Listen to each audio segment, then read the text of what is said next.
Las enfermedades infecciosas más exóticas vuelven a estar en la conciencia de la gente. Ned Hayes.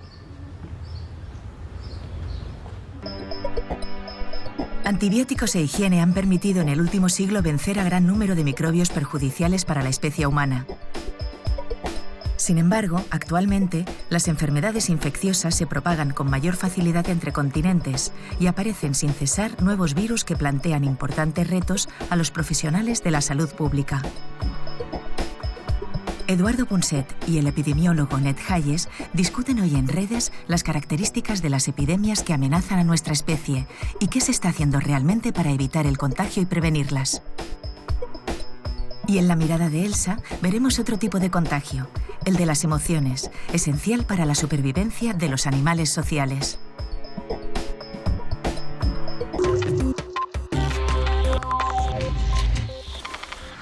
Ned, it's a great pleasure to have you. Ned, es un gran placer tenerte con nosotros.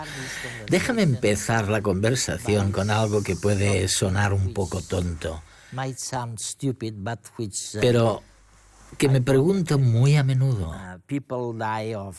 Las personas mueren por todo tipo de causas. Muerte natural, accidente de tráfico, ataques del corazón. Y sin embargo, si intentas averiguar qué es lo que preocupa más a la gente, resulta que son las infecciones. Un tipo de enfermedades que no es nada frecuente en realidad. Sí, creo que tal vez se deba, en parte, al miedo que nos inspira lo desconocido, porque las cosas que no podemos ver, tocar ni controlar suelen asustarnos más, especialmente si son un poco más inauditas que las que nos suceden día a día. Día a día. Sí. Todos tenían mucho más presentes las enfermedades infecciosas hace unos años. Imagínate que pudiéramos remontarnos a la época de la peste negra, por ejemplo. Ahí probablemente era una preocupación constante porque se producían muchos casos, pero luego hubo un periodo en el que se empezó a pensar que las enfermedades infecciosas ya no eran tan importantes, puesto que había antibióticos para combatirlas. Sin embargo, ahora con los viajes y el aumento demográfico, me parece que las enfermedades más exóticas vuelven a estar en el candelero. Todo el mundo las tiene presentes y, como siguen siendo desconocidas y exóticas, provocan bastante miedo. Tienes razón en el sentido de que todos los modelos informáticos apuntan a que el calentamiento del clima de la Tierra está teniendo y tendrá consecuencias desconocidas, sorprendentes. Tú te dedicas a revisar los mapas meteorológicos y hablas, por ejemplo, de las olas de calor que se aproximan. Pero, ¿qué se esconde detrás de todo esto? ¿Es por el crecimiento demográfico o por qué en concreto? Bueno, en realidad no soy un experto en cambio climático, sino que estudio las enfermedades transmitidas por vectores, en las que la dinámica es bastante complicada. Sin duda el clima, obviamente, influye en la transmisión de dichas enfermedades. No sería de esperar que se transmitieran enfermedades como el dengue o la fiebre amarilla en pleno invierno, cuando apenas hay mosquitos en circulación. No obstante, las formas en las que la temperatura y las precipitaciones aumentan la intensidad de la transmisión de enfermedades a veces pueden ser bastante complicadas y difíciles de predecir. Por ejemplo, sabemos que se produjeron epidemias de fiebre amarilla en ciudades de Estados Unidos situadas tan al norte como Boston, allá por 1700, cuando al parecer las temperaturas eran más frías que en la actualidad. Así que no es solo el cambio climático lo que influye. También se debe en gran medida a los movimientos de personas, al comercio, los viajes y a los diferentes efectos microclimáticos en la dinámica de la transmisión por mosquitos. Creo que tienes una estadística fantástica, según la cual solamente conocemos el 1% de los virus que existen ahí fuera. Solamente conocemos el 1% de los virus naturales. Es cierto, todavía nos queda mucho por aprender, aunque hubo estudios fascinantes durante los primeros años de la arbovirología, en especial los promovidos por la Rockefeller Foundation. En aquella época se dedicaron a buscar virus en las selvas de Latinoamérica. Y se llevó a cabo un proyecto fascinante para definir virus que nadie había descrito antes. Algunos de estos virus cobraron luego importancia a escala nacional o internacional. El virus del Nilo Occidental constituye un ejemplo de un virus que se descubrió en Uganda hace muchísimos años y que jamás se había considerado un patógeno humano importante. Exacto. Pero acabó afectando a muchas personas en algunas zonas de África. También puede llegarse a una situación en la que, de un modo meramente fortuito, un mosquito o un ave lleguen a Nueva York en el momento justo, a la hora adecuada y con la temperatura idónea para que surja una epidemia.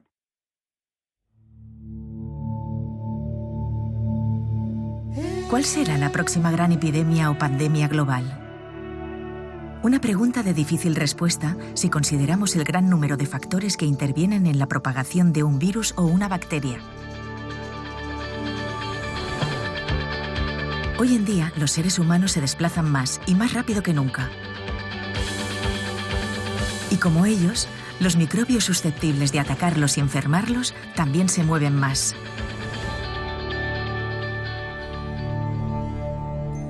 El virus del Nilo Occidental es un buen ejemplo de esta nueva situación y bien podría acercarse a lo que sería la próxima pandemia global. Un 1% de los afectados sufren daños neurológicos graves, un 20% padecen síntomas leves y aproximadamente un 80% portan el virus sin síntomas. El ciclo de vida de este virus transcurre en determinadas aves, como gorriones o pinzones, y se transmite de un pájaro a otro a través de la picadura de un mosquito. Humanos y caballos son huéspedes accidentales del virus por la picadura de otra especie de mosquito que ocasionalmente pica a pájaros. Brotes de este virus han sido corrientes durante décadas en África, Oriente Medio y Sudeste Asiático. Pero al final de los años 90, el virus apareció por primera vez en Estados Unidos. Se ha extendido ya por todo el país, dejando decenas de fallecidos año tras año.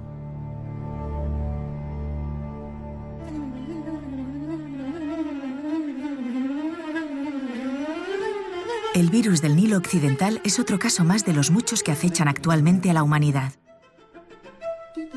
En los últimos 50 años se han cuadriplicado las enfermedades infecciosas emergentes. Algunas desconocidas, otras regresan después de años sin detectarse. Los viajes y el comercio, el crecimiento demográfico, el comportamiento humano, la invasión de nuevos territorios antes inhóspitos y despoblados, el cambio climático y otros muchos factores afectan las enfermedades infecciosas transmitidas por vectores. Y en función de cómo se combinen todos esos elementos, el riesgo de nuevos brotes y epidemias puede aumentar o disminuir. Solo queda ahora atender a las recomendaciones de prevención y apoyar las iniciativas de investigación para desvelar los secretos de virus y bacterias.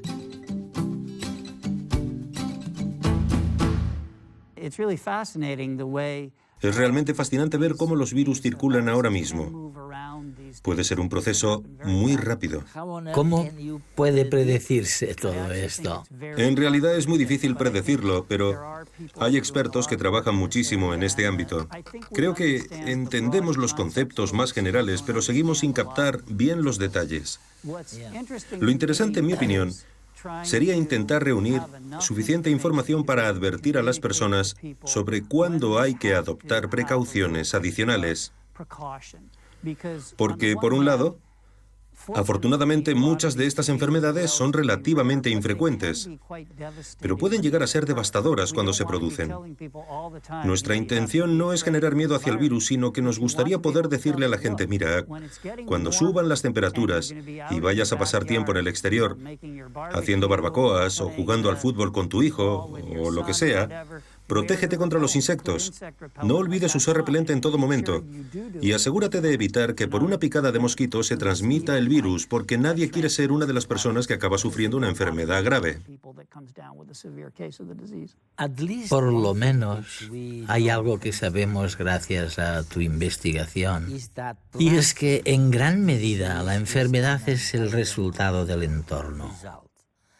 En este sentido, hemos aprendido que la mayoría viene de, ¿cómo lo llamabas?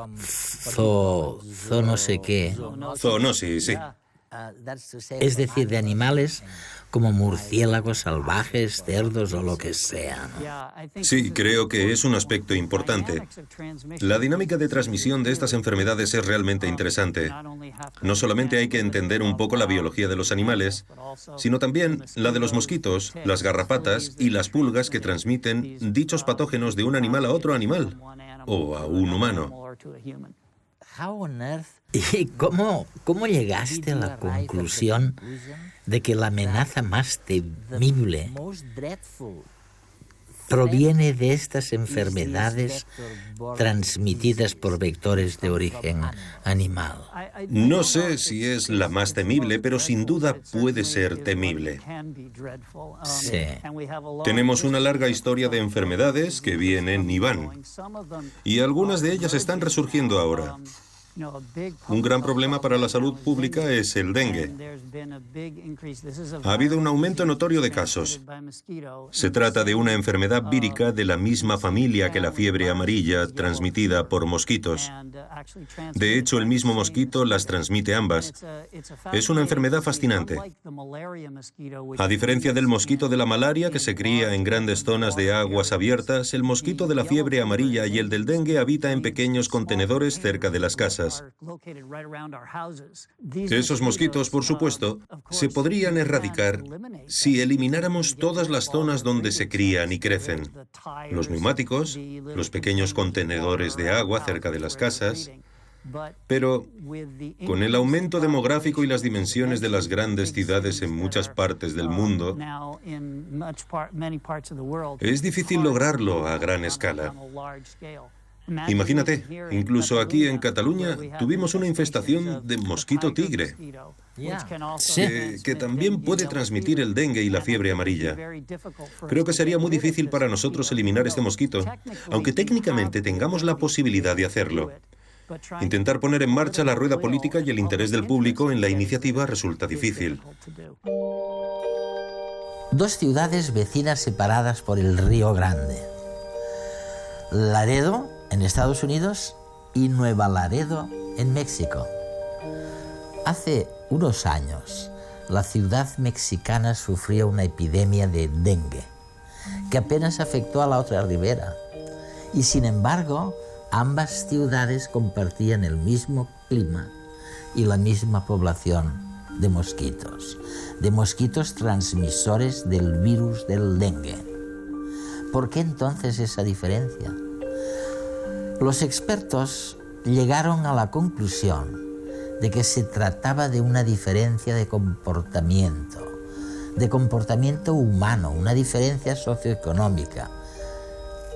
El uso de persianas en las ventanas y de aire acondicionado permitió a la población estadounidense protegerse de las picaduras de mosquitos portadores del virus. Nos encontramos con una muestra más de la complejidad, de lo complicado que es descubrir dónde está el origen de la transmisión de enfermedades infecciosas. Leí hace poco que una deforestación de solo el 4%, es decir, 4%, daba lugar a un aumento de la malaria de casi el 50%. Por tanto, realmente, un pequeño factor como la deforestación puede dar lugar a un gran aumento, a un aumento fantástico. ¿Cómo se entiende esto? Sí, mira, es importante tener en cuenta, creo, la repercusión que la actividad humana tiene sobre el entorno y, por tanto, sobre la ecología de las enfermedades. Creo que debemos ir con cuidado. Intentar pensar antes de llevar a cabo un proyecto medioambiental grande. Plantearnos cuáles pueden ser las consecuencias en el ámbito de las enfermedades, porque sin duda puede haberlas. Tal vez podamos ofrecerles a los telespectadores algunas recomendaciones. Por ejemplo, las estrategias de prevención. Hay que percatarse de lo importantes que son esas políticas. Desde la perspectiva científica, la investigación de estas enfermedades resulta muy estimulante y fascinante, pero al fin y al cabo, el motivo por el que las estudiamos y trabajamos es porque intentamos instaurar políticas de prevención. A veces requiere la ayuda de nuestros colegas de otras disciplinas como la economía, la abogacía, las comunicaciones, para intentar descubrir cuál es la estrategia más rentable y comunicársela al público para que la aplique. Probablemente es bastante fácil convencer a la gente, por ejemplo, de que use repelentes contra mosquitos cuando viaja, pongamos, en un viaje corto a África. Otra cosa es lograr evitar las picaduras de mosquito entre los que viven en zonas endémicas cuando a efectos prácticos no están ni económicamente ni logísticamente dispuestos a usar repelentes cada día. Por tanto, son dos temas diferentes relacionados con la prevención que hay que adaptar a cada población. Uno de los campos más apasionantes es el desarrollo de vacunas, que también constituye una pieza clave en la salud pública a la hora de lidiar con estas enfermedades. La vacuna contra la fiebre amarilla ha protegido a más de 500 millones de personas desde que empezó a usarse, así que estas cosas pueden ser muy útiles también. ¿Cómo puede ser que tengamos más problemas de enfermedades en lugares poco poblados, como ciertas partes de África, que en Nueva York? Pues bien, es muy interesante. Por supuesto, en las enfermedades de ciclo animal, el foco puede estar en una zona sin mucha actividad humana. Un buen ejemplo sería la fiebre amarilla, donde a menudo el foco entre mosquitos y monos se sitúa en la selva tropical de América del Sur. Sin embargo, pongamos que una persona, suele ser un talador de árboles, llega a la zona y tala un árbol, y los mosquitos pasan del dosel arbóreo al suelo, donde pueden picarle. Luego esa persona infectada se marcha y vuelve a su aldea, donde empieza el ciclo de transmisión del virus entre mosquitos y seres humanos. Pero pongamos ahora que alguien de ese pueblo viaje a una megaciudad como Sao Paulo, Guayaquil, u otra de las grandes ciudades con muchísima densidad de población y muchos mosquitos. Ahí sí que hay riesgo de que se desencadene una epidemia enorme y terrible.